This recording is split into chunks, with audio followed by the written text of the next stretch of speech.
A collapsing bridge engulfed in flames, steel cables whipping through the air. A Buddha statue crashing down in a silent acupuncture room. And in the final second, a mid-air explosion shatters Flight 180 into blazing wreckage. 3 blood-stained omens. 3 seemingly unrelated details. But like clockwork, each moment clicks into place, revealing a fate far too precise to be coincidence. Very few franchises dare to flip the table by the 5th installment, but Final Destination 5 does exactly that. It's not just another entry in a series known for creative kills, it's a cold, calculated thriller about broken timelines and reversed fate. A story where death doesn't just chase you, it rewrites the rules. When this film hit theaters, no one saw it coming. It wasn't marketed as a prequel. Not even critics realized what was hidden beneath the surface. But Final Destination 5 is actually the beginning of everything, a fatal loop quietly set in motion before the very first movie. It asks one chilling question. Was that vision of doom a warning, or was it just fate hitting the snooze button? And here's the film's ultimate riddle. If Flight 180 was always going to crash, were all these survivors just living through a delayed execution, an elaborate experiment designed by fate itself? In this video, we'll dig deep into how this criminally underrated film uses visual design, structural sleight of hand, and cultural symbols to trap its characters, and us, inside a maze with no way out. The bridge that connects fate, how Final Destination 5 loops back to the beginning. By the time Final Destination reached its 5th chapter, most viewers assumed the franchise had run out of ideas. But director Stephen Quayle had something else in mind, a film disguised as a sequel that turned out to be a tightly constructed prequel. And Quayle was no rookie. As a longtime collaborator of James Cameron, with credits on Titanic and Avatar, he brought technical precision to the table. That expertise shows in every high-impact moment, from the epic bridge collapse to the laser eye disaster and acupuncture gone wrong. Backed by New Line Cinema's final, all-in investment in the franchise, this movie wasn't just another entry. It was the last, best shot at redemption. That unforgettable opening. The collapse of the North Bay Bridge? Not pure fiction. Writer Eric Heiserer did his homework, researching real bridge failures, most notably the 2007 I-35W collapse in Minneapolis. That attention to detail gives the sequence a haunting realism. It's cinematic, but it feels plausible. Interestingly, the original script didn't even end with the Flight 180 twist. In early drafts, survivors Sam and Molly escaped and started over, until a small detail triggered a connection to the original film. But Quayle didn't want a safe ending. He insisted on closing the loop, revealing that the entire film had secretly been the setup to Final Destination 1. When the twist hits, it redefines everything you've just seen. One behind-the-scenes accident nearly changed everything. Nicholas D'Agosto, who played Sam, wasn't the first choice for the role. The original actor dropped out, and what seemed like a scheduling issue turned out to be a stroke of casting genius. D'Agosto gave the franchise one of its most grounded human leads. There was even a censorship hiccup. Isaac's death during the acupuncture scene was supposed to be more graphic, but parts were toned down. Luckily, the iconic Buddha statue drop stayed in, one of the film's most darkly ironic kills, where blind faith and superstition are shattered in a single, brutal moment. In the end, Final Destination 5 did more than revive the series. It stitched the entire timeline into a perfect, fatal circle. With its ambitious structure and philosophical bite, many fans now view it as the most narratively daring film in the entire franchise. Visuals as fate, how Final Destination 5 designs death with a camera. In Final Destination 5, death isn't some sudden freak occurrence. It's a carefully choreographed performance dressed in the language of cinema. Director Stephen Quayle doesn't just stage death scenes, he films them like blueprints written by fate itself, inviting us to decode every frame as if it were a warning. Take the opening sequence, the North Bay Bridge premonition. Instead of leaning on big disaster spectacle, the scene focuses obsessively on fragments, cracks forming in concrete, trembling steel cables, microscopic structural stress. The collapse doesn't strike with bombast, but with a creeping tension. You don't witness death. You anticipate it, second by second. Color plays a critical role too. During the premonition, the entire bridge is cast in icy blue and gray, symbols of rational control and human order.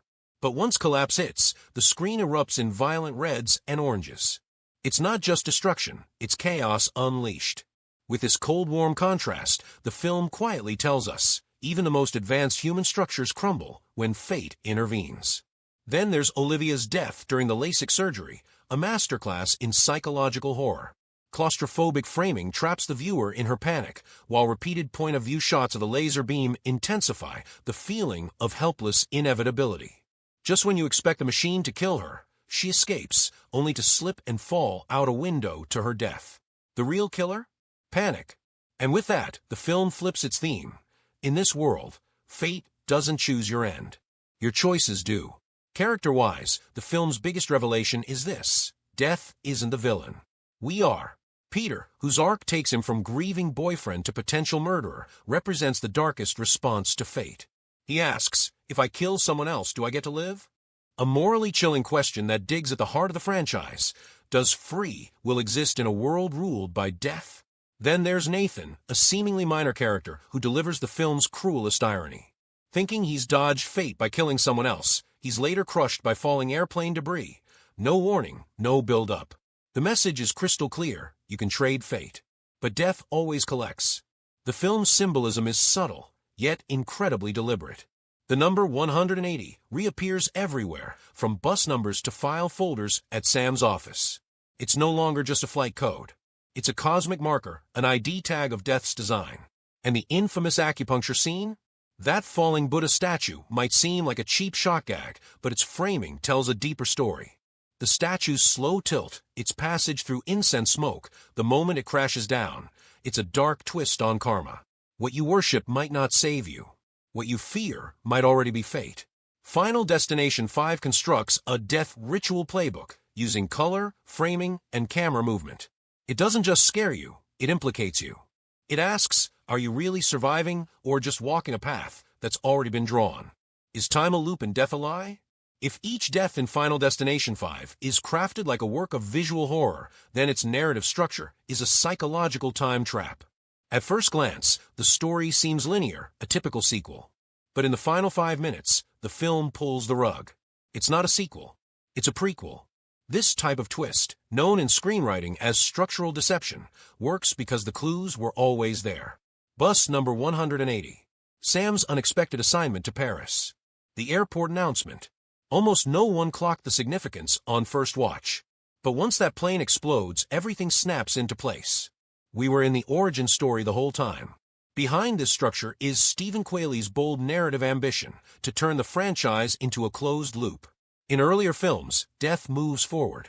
In this one, time itself collapses inward. His message: if your death was always meant to happen, do your choices really count as living? Compared to David R. Ellis, director of Part 4, Qualey doesn't lean on blood and shock. Ellis is the surgeon, precise, gory, surgical. Qualey is the watchmaker, slow, methodical, cruel. His deaths don't need gallons of blood. They hurt because they're inevitable. That's why the film drew such divided opinions. Some critics called it formulaic. Others saw that formula as a trap, a false sense of security meant to set up the final twist. It's like watching a stage play from the front row, only to realize you were backstage the whole time. Scholars have also explored the film's deeper layers, especially its exploration of fate versus free will. Each death appears accidental, but behind it lies psychological cause: Peter's obsession, Olivia's vanity, Isaac's greed. These aren't random accidents. They're consequences. More than just creative kills, Final Destination 5 redefines what it means to survive. Escaping death doesn't mean you've won. It just means death is letting you breathe, for now. As the director subtly tells us, cheating fate? That's just death being polite. So what is this movie really? A sequel? A prequel? No. It's a cinematic Ouroboros, a snake eating its own tail. A film that pretends to move forward while secretly pulling us back to the beginning. It's not the fifth chapter. It's the first, hiding in plain sight. From bridges to acupuncture rooms, how Final Destination 5 mirrors our era of systemic anxiety. Every death in Final Destination 5 goes deeper than gore. It taps into something far more terrifying: our growing distrust of the systems we live within. This movie doesn't just stage elaborate disasters. It sketches a psychological portrait of a world built on high-stakes fragility, where death isn't supernatural, but systemic. Take the bridge collapse. It's hard not to think of real-life engineering catastrophes, from the I-35W bridge disaster in Minneapolis to recent overpass collapses in China. The film's first major death sequence mirrors our quiet fear. We walk on concrete and steel every day, but we don't really trust it. Then there's Isaac's death during acupuncture. Here, the fear shifts from mechanical failure to a clash of belief systems. Traditional medicine, Eastern philosophy, and modern wellness collide, and in that cultural friction, unseen dangers emerge. We depend more and more on technology, yet long to return to nature. And it's in that in-between space that fate often strikes. What's most telling? The film's premonition isn't portrayed as a mystical sixth sense, but as an acute awareness of systems on the verge of collapse. These characters don't sense death itself, they sense its warning signs. It's the same collective reflex we've all developed, a strange noise in the elevator, a soft jolt on a train, a flicker in an amusement ride. Everything seems fine until it's not. Online, the cultural response was immediate. Fans launched the Final Destination moment, trend on TikTok and YouTube Shorts, recreating near-death misses in daily life, often with dark humor. These short clips turn death into meme culture, a way to laugh through our fear. Because let's face it, mocking the inevitable might be the only power we have left. Academia didn't miss the moment either. Scholars noted that Final Destination 5 marks a turning point in the franchise, from bloody spectacle to systemic critique. It reflects not just individual helplessness, but a societal mistrust of infrastructure, automation, and industrial logic. Especially in the wake of financial crises and global pandemics, this kind of invisible dread no longer feels fictional, it feels familiar. Strangely enough, the film even sparked real-world change.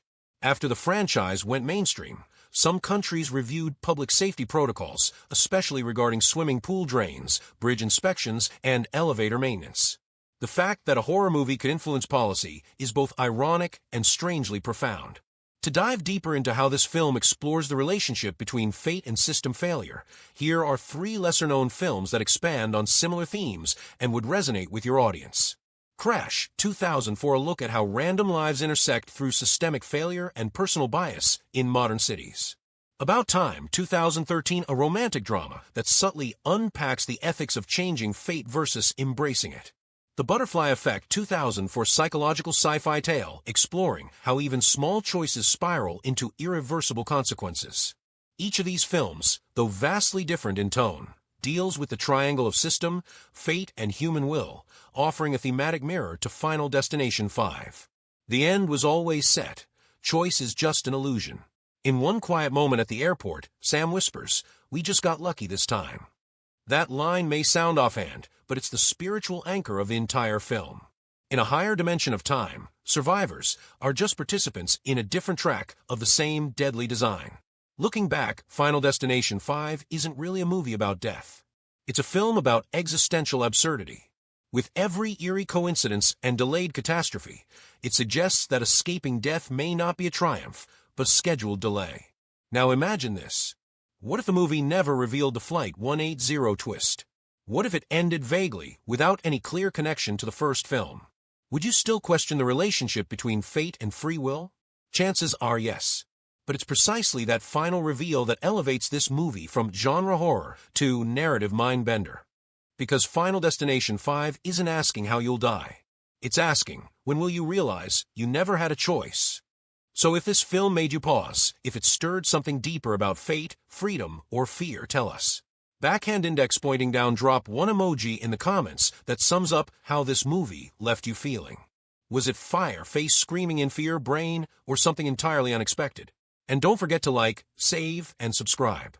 We've got more hidden truths to uncover, and more movies that are smarter than they seem.